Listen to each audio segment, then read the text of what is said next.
If you have an iPhone with Face ID while wearing a mask, you know this feeling very well.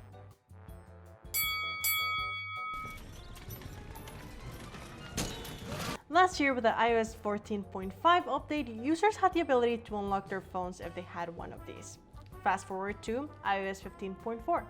This version, which is currently in beta, allows you to unlock your phone, that is, if you have an iPhone 12 or newer, without having to own an Apple Watch or run away from other humans. Setting it up is very simple.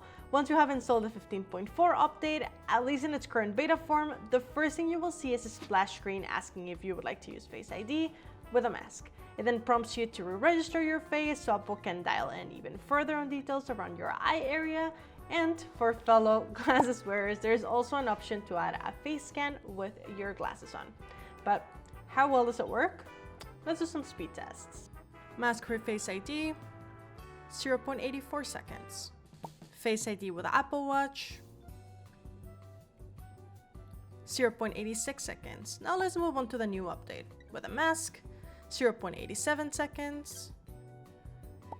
With a mask and glasses, 1.7 seconds. With a mask, glasses, and a hat, 1.3 seconds. And then we went a little extreme. 0.87 seconds, which was surprisingly way shorter than the other two, so I had to do another test.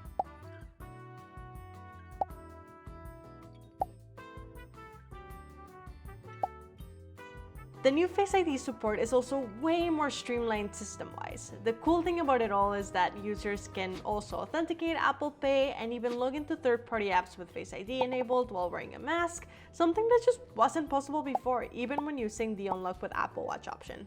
In my time trying it out, it worked perfectly, and I can't admit that the efficiency of it all kind of shook me to the core.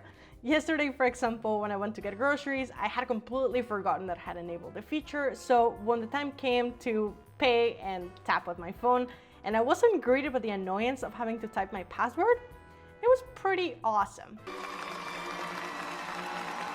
But anyway, like I mentioned earlier, the iOS 15.4 update is in beta right now, with it expected to be released at some point in the fall. However, if you're like me and you don't want to wait and try it out for yourself, you can sign up for Apple's beta program now. I'll leave the link in the description below. Anyone can do this, but just like any unfinished software, there can sometimes be bugs or battery drains. So far, it's been awesome for me, but download at your own risk. But anyway, that's it for this video. I'm Alex. See you next time, pals. Bye.